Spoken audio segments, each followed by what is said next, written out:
ini kan bahasa BPKPD itu kan jangan berpikir izin dan tidak berizin. Semua yang tayang harus dipungut karena itu potensi. Sehingga sekarang berapa lama kalau seumpamanya pengembangan sistem ini bisa dilakukan? Ya 6 bulan sih. 6 bulan. Kebutuhan biaya? Belum tahu itu Pak. Kalau jangan sampai nanti nggak pasang nggak tahu. Iya. Minimal kalau drone ya sekitar 20-30 juta kalau drone main. Ya enggak, itu kebutuhan pengembangan sekarang. Kalau pengembangan, kalau ini kan perlu drone ya Pak. Kalau misalkan aplikasi kan masih bisa kekis untuk membantu gitu Pak.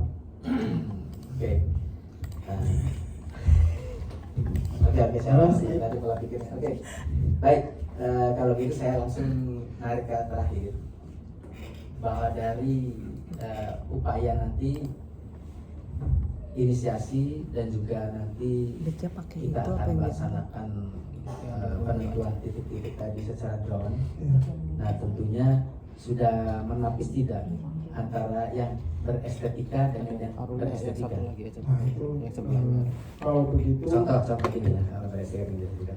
Sekarang seumpamanya ada reklame yang kebetulan kita melihat kadang-kadang di perempatan jalan, itu kan contoh Gunung Sari di pos polisi sudah ngelewatin, kita trotoar mau ngelewatin pos polisinya saja mau belok ke kiri itu susah banget kan. Nah kemudian di situ ada tuh pengembang perumahan ataukah Sanko 50% dan lain-lain. Nah itu bisa menapis sampai ke estetika kota nggak? Sepertinya belum ya Pak, karena nanti itu dikembangkan seperti itu ya. Soalnya jujur ya Pak, kalau misalnya reklame itu juga izinnya ya Pak ada di jalur provinsi. Contohnya kayak misalkan yang di bypass itu kan jalur nasional, nah izinnya langsung ke nasional. Kita nggak bisa apa maksudnya? Nggak ada masalah. Kita berpikir begini. Kita jangan melampaui kewenangan, yang ada kewenangan yang kita saja. Makanya kita tadi saya contohkan ada di jalan-jalan yang dari kota kan, nanti pengembangannya ke arah sana. Nah nanti diperhatikan pula bahwa nanti satu reklame contohnya billboard atau papan, gitu, megatron, gitu kan. Nah itu penghitungan pajaknya sedikit kali 1 tahun ataukah bagaimana? Kalau yang megatron 1 tahun Pak. 1 tahun. 1 tahun full. Nah, nanti begini bedanya ya. Sekarang billboard kita bikin billboard itu dipajaknya 1 tahun ataukah bagaimana? Billboard 1 tahun. Kalau seumpamanya billboard tersebut digunakan untuk 10 tayangan, kenapa? Berarti itu videotron ya Pak? Enggak, kayak sekarang ini ada billboard biasa. Kemudian dia pasang 3 bulan pertama dia pasang iklan rokok. 3 bulan berikutnya dia pasang rem mobil.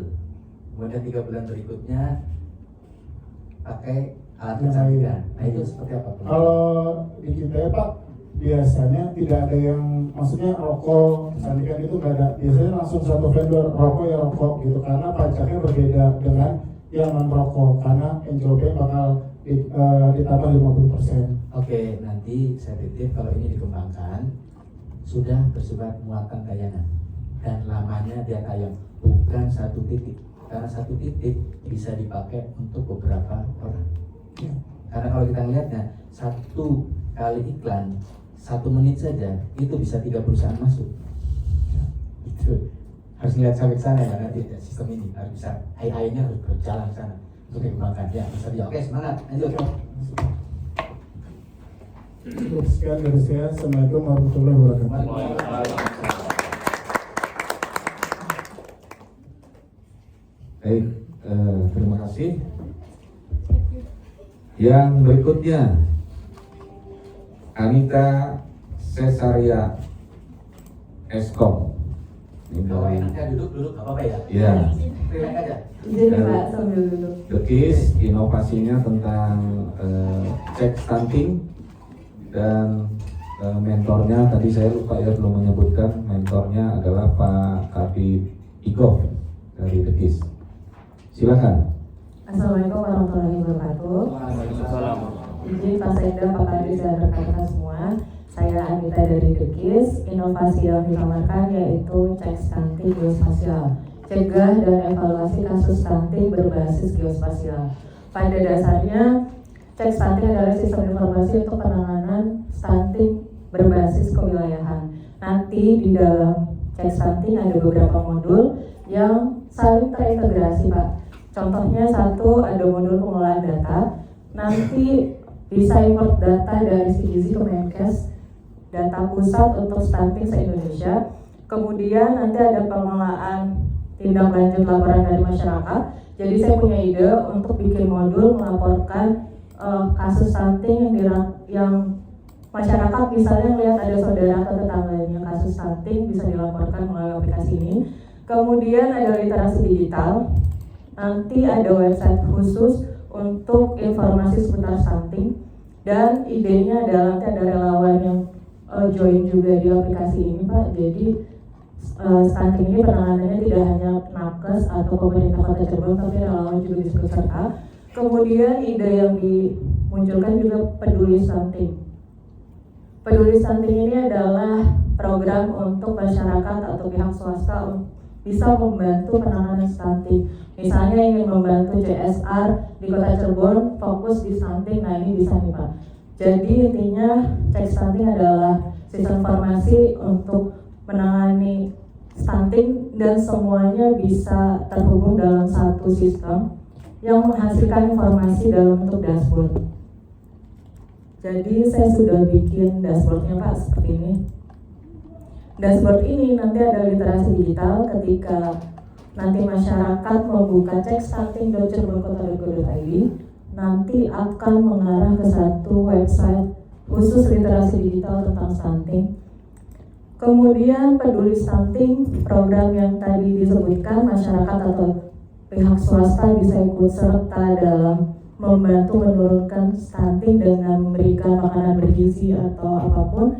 Di sini bisa melihat data cara ikut membantu, nanti menghubungi PIC yang sudah tertera. Kemudian misalnya mau ikut serta tapi jadi volunteer, nanti bisa ada linknya di sini syaratnya apa aja. Kemudian mau ada edukasi sederhana tentang stunting ada.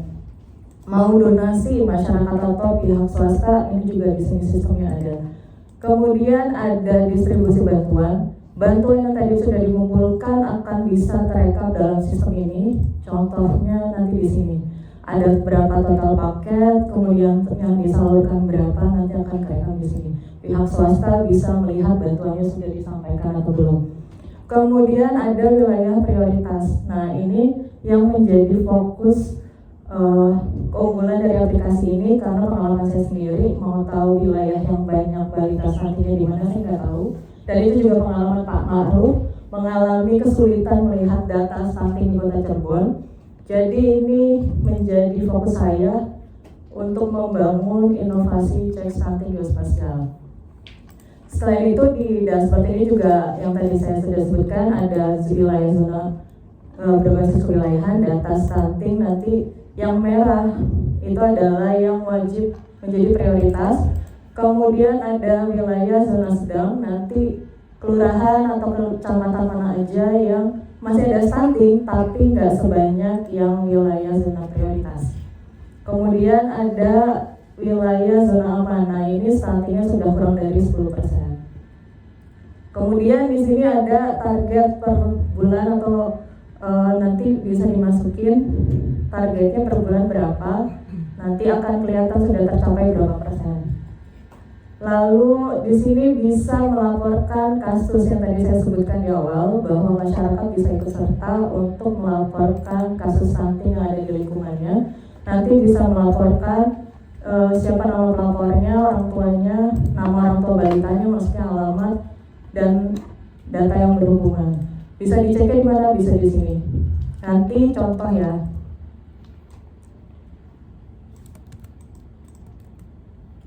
Mau tahu nih laporan saya sudah tindak lanjut atau belum? Nah ini bisa kelihatan.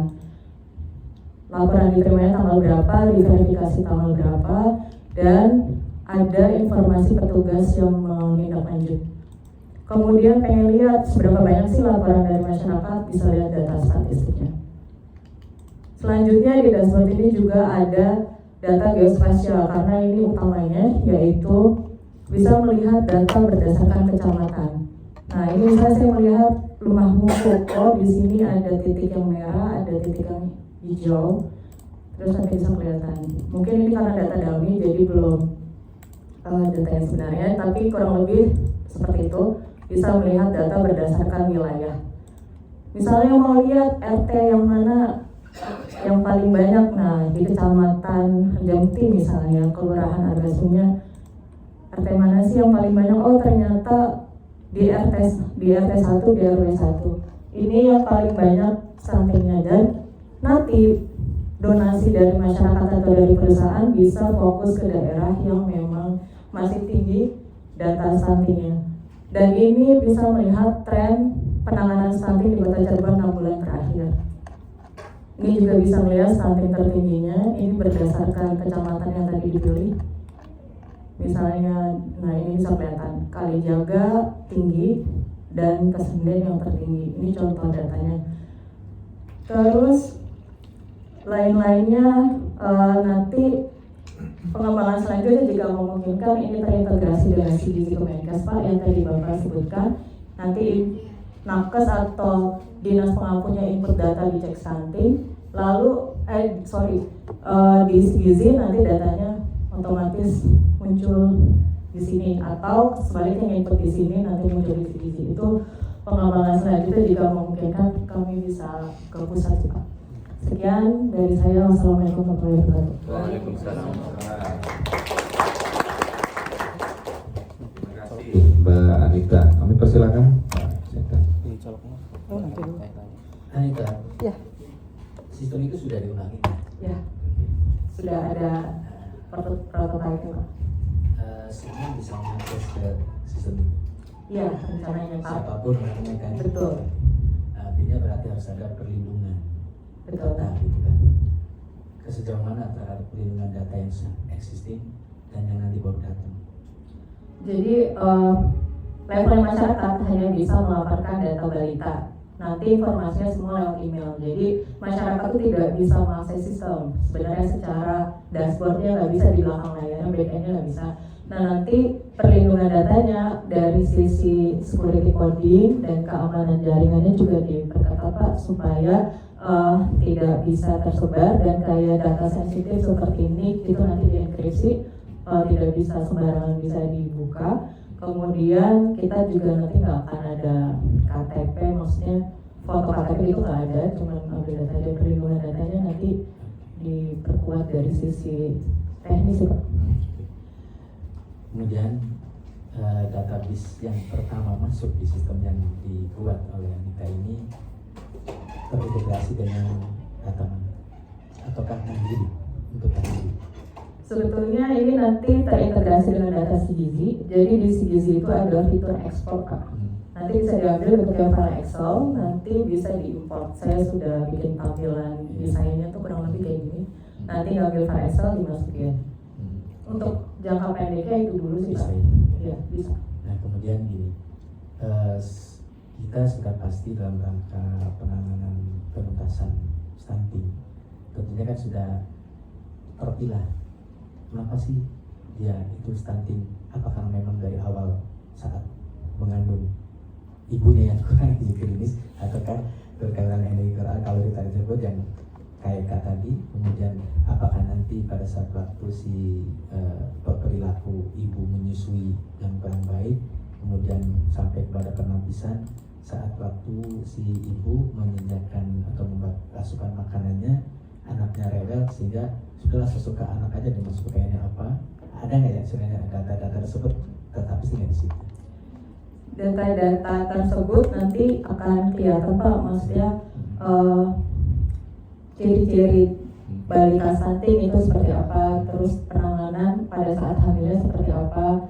Jadi akan ada pendampingan dari masyarakat itu mulai dari hamil, makanannya harus gimana. Itu makanya saya punya ide untuk ada relawan supaya bisa mendampingi masyarakat di titik-titik wilayah. Ya, artinya relawan tersebut bisa mengakses, Bisa. supaya nanti kan per individu tersebut Betul. diketahui tagnya kan itu kan. Betul. Si ibu ini tuh sebenarnya perilakunya padu asal masak atau buat asupan makannya Ya. asal makan anaknya pengen bubur tanpa yang lain-lain, harusnya kan bangkanya ada sedikit sayur yang dimasukin, atau kan mungkin untuk kalorinya daging sedikit walaupun sedikit atau telur walaupun sedikit gitu kan. Tapi karena memang anaknya nggak mau, akhirnya seolah ibunya nurutin anaknya aja kan, itu kan ada ekonomi bisa masuk ya. Bisa. Oke, nah kemudian bisa menghitung nggak bahwa kebutuhan dengan berbagai perilaku tadi, perilaku orang tua maupun si bayi tadi, bahwa untuk mengentaskan satu stunting si A, karena bayinya beda keras kan gitu kan. Nah si A dengan si B kan pasti beda tuh perilakunya. Saya mau mengentaskan dia bukan stunting lagi, untuk berapa biaya yang dikeluarkan, untuk yang B berapa biaya yang dikeluarkan, bisa nggak menagih ke sana. Maksudnya apa tujuannya? Pada saat itu saya sebagai seorang calon orang tua asuh ataupun program CSR, karena saya mampunya uangnya cuma sekian, pas melihat begitu, melihat si A butuhnya besar, tapi pas begitu melihat si Z umpamanya butuh, pas bisa dengan uang saya mengambil dari orang tahu saya ini karena memang ini pas dengan kemampuan saya, nah, bisa mengambil ke sana sampai. Untuk tahap sekarang belum, tapi bisa diusahakan. Ya, dikembangkan ya. Bisa dikembangkan. Dan harus versi selanjutnya. Ya, harus baik Pak. ini maksudnya untuk kota Cirebon akan mengentaskan itu. Boleh. Ya. Nanti ada. Saya pesan Ya. ya. Enggak bukan bohongan. Iya, betul. Harus Jadi, di sana. Nanti ada hitungan per anak butuh biaya berapa, per bulan berapa, per hari berapa, Ya, kita sampai dituntaskan. sampai dituntaskan selesai Ya, stunting. biar nanti apa?